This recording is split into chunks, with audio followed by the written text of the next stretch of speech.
Now imagine you're back in that courtroom from our previous video. You settle into the jury box just like before.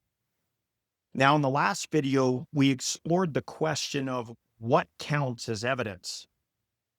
But in this video, we're going to ask the question, how much evidence is enough?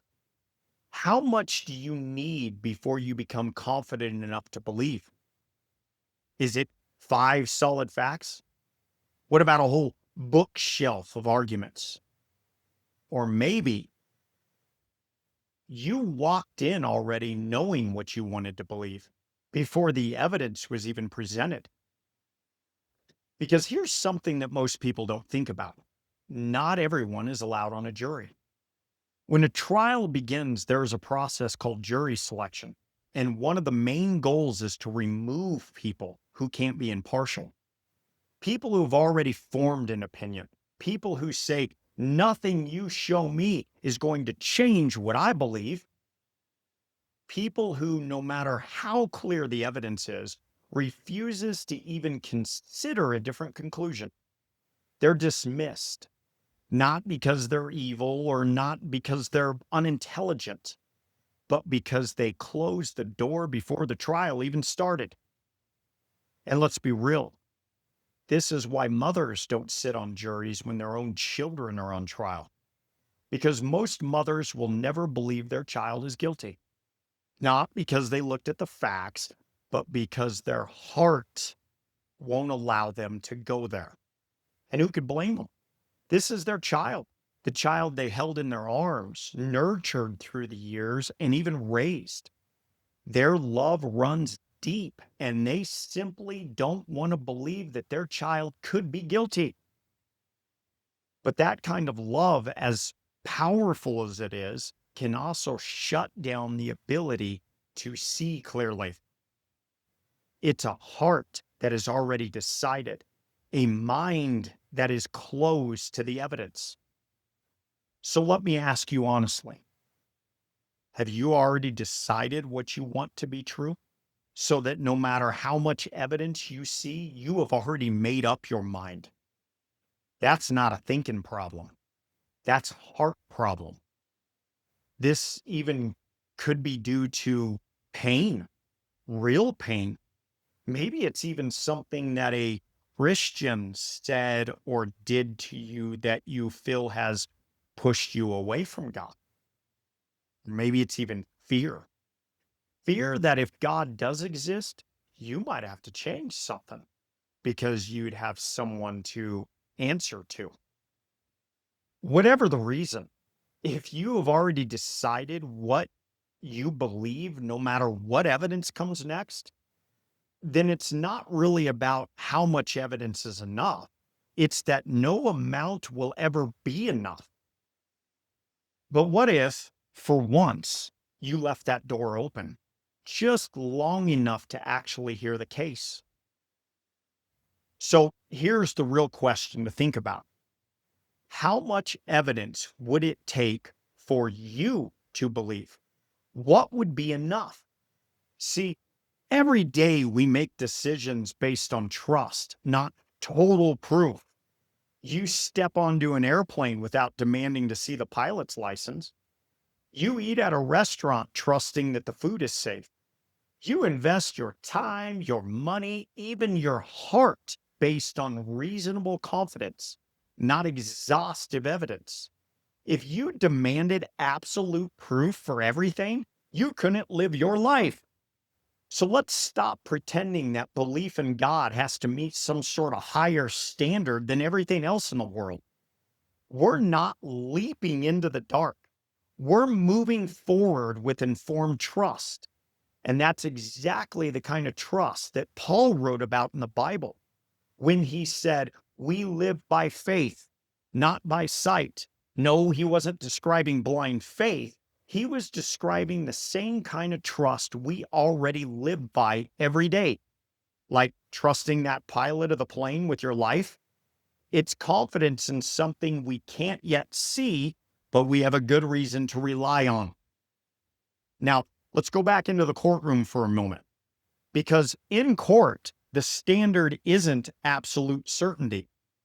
It's beyond a reasonable doubt. But here's the key.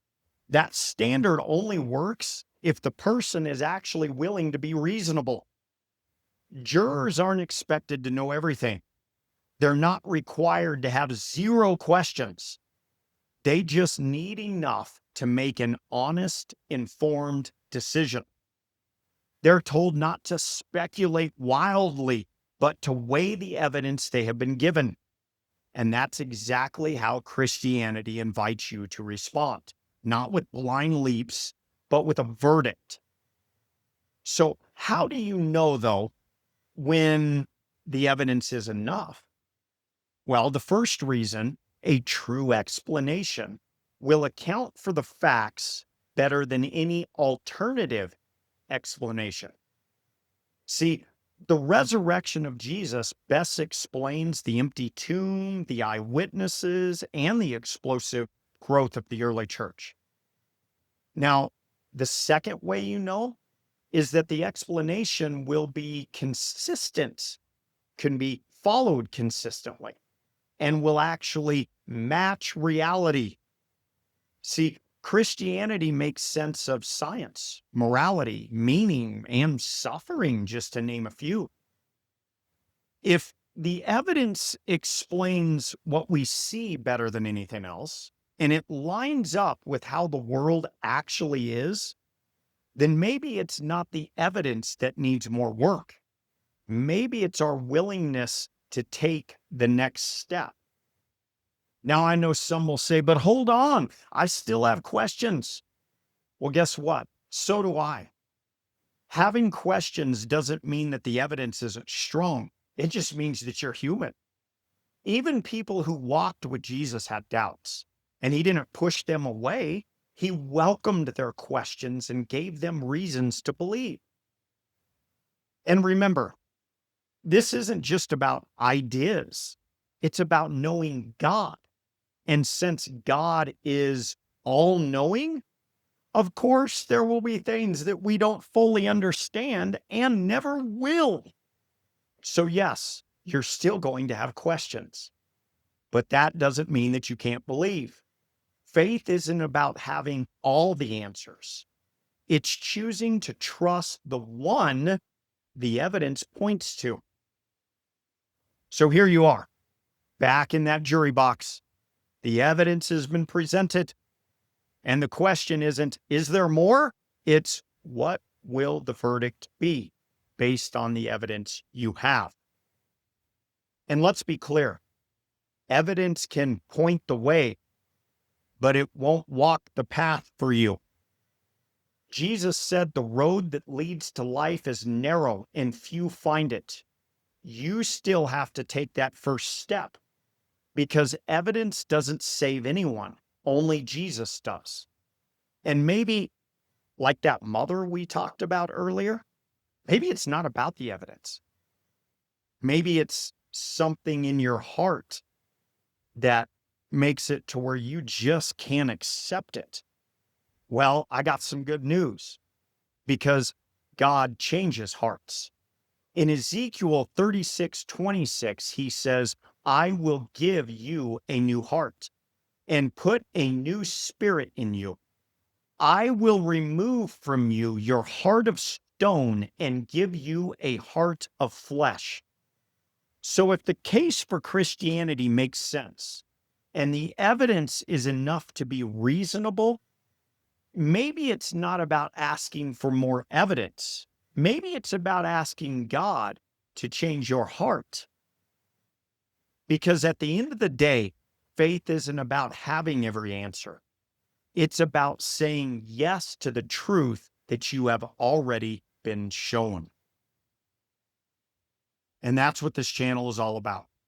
Here before the gates, I tackle one big question at a time. Questions about God, the Bible, truth, and the Christian faith.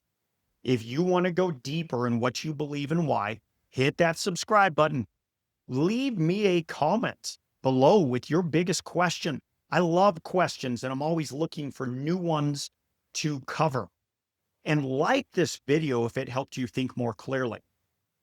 And if you know someone who is asking questions like this, share this video. It might be the conversation they have been waiting for, because the truth can stand up to your toughest questions, and the truth is worth finding before the gates.